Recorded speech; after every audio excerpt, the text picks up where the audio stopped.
திருப்பரங்குன்றம் மலை மீது அமைந்துள்ள தர்காவில் ஆடு கோழி பலியிடக்கூடாது, அசைவ உணவு சாப்பிடக்கூடாது என பிறப்பித்த உத்தரவுக்கு எதிர்ப்பு தெரிவித்து அப்பகுதி இஸ்லாமியர்கள் போராட்டம் நடத்தி வந்த நிலையில் எம்பி நவாஸ் கனி திருப்பரங்குன்றம் மலை மீது அமர்ந்து பிரியாணி சாப்பிடும் புகைப்படங்கள் வெளியாகி பரபரப்பை ஏற்படுத்தியுள்ளது. மதுரை திருப்பரங்குன்றம் மலை மீது உள்ள சிக்காந்தர் பாதுஷா தர்கா பள்ளிவாசலுக்கு கடந்த மாதம் விருதுநகர் மாவட்டத்தைச் சேர்ந்த ஒரு இஸ்லாமியர் ஆட்டுக்கிடாயுடன் கந்தூரி வழிபாடு நடத்துவதற்காக வந்துள்ளார். அப்போது காவல்துறையினர் மலை மீது ஆடு கோழி வெட்டக்கூடாது என தடுத்து நிறுத்தியதால் திருப்பரங்குன்றம் பள்ளிவாசலைச் சேர்ந்த ஜமத்தாருக்கும் காவல்துறையினருக்கும் வாக்குவாதம் ஏற்பட்டது. அதைத் தொடர்ந்து எஸ்டிபிஐ மற்றும் விடுதலை சிறுத்தைகள் கட்சியினர் சார்பாக அதற்கு கண்டன ஆர்ப்பாட்டமும் நடைபெற்றது. இந்த நிலையில் சில நாட்களுக்கு முன் மதுரை திருப்பரங்குன்றம் மலை மீது அமைந்துள்ள பள்ளிவாசலுக்கு சென்ற இஸ்லாமியர்களை மலை மீது ஆடு கோழி வெட்டக்கூடாது என கூறி காவல்துறையினர் தடுத்து நிறுத்தியதால் இரு தரப்பினருக்கும் இடையே கடும் வாக்குவாதம் ஏற்பட்டு பரபரப்பை ஏற்படுத்தியது. இந்த நிலையில் இன்று எம்பி நவாஸ் கனி அப்போராட்டத்தின் ஒரு பகுதியாக திருப்பரங்குன்ற மலை மீது அமர்ந்து பிரியாணி சாப்பிட்டுள்ளார். இது தொடர்பான புகைப்படங்கள் இணையதளத்தில் வெளியாகி விவாத பொருளாக மாறியுள்ளது. இந்த திருப்பரங்குன்றம் மலையிலே தர்கா மேலே இருக்கின்றது. இந்த தர்கா இருப்பதால் இந்த மலை சிக்கந்தர் மலை என்றுதான் காலங்காலமாக அழைக்கப்பட்டுக் கொண்டிருக்கின்றது. இந்த மலையிலே தர்காவிற்கு பின்புறம் காசி விஸ்வநாதர் ஆலயமும் இருக்கின்றது. தர்காவிற்கு இஸ்லாமியர்கள் மட்டுமல்ல, அனைத்து மதத்தினரும் சென்று வழிபட்டு வருகின்றார்கள்.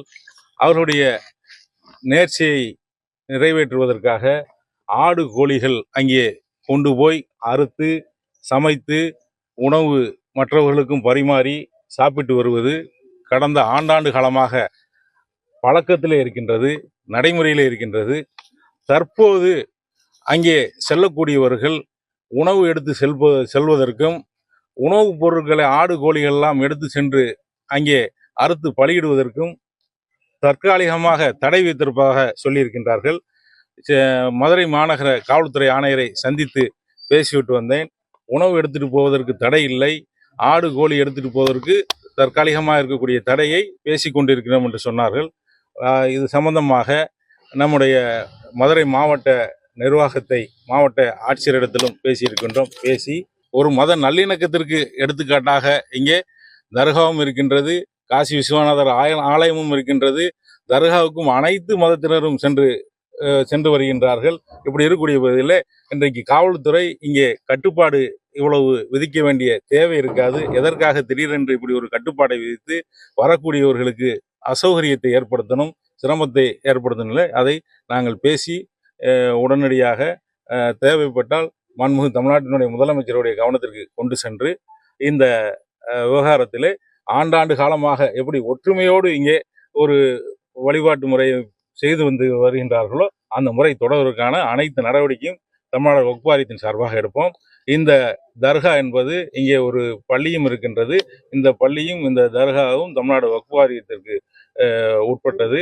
அந்த தர்காவினுடைய பள்ளிவாசல் தான் இங்கே செயல்பட்டு கொண்டிருக்கின்றது. அந்த வகையில் இங்கே இன்றைக்கு இருக்கக்கூடிய அந்த கட்டுப்பாடுகளை தளர்த்துவதற்கான அனைத்து முயற்சிகளையும் மேற்கொள்வோம். இங்கே அனைவரும் ஒற்றுமையோடு இருக்கக்கூடிய வகையிலே அனைவரும் ஒற்றுமையாக இங்கே வழிபடக்கூடிய வகையிலான ஏற்பாடுகளையும் நாங்கள் செய்வோம்.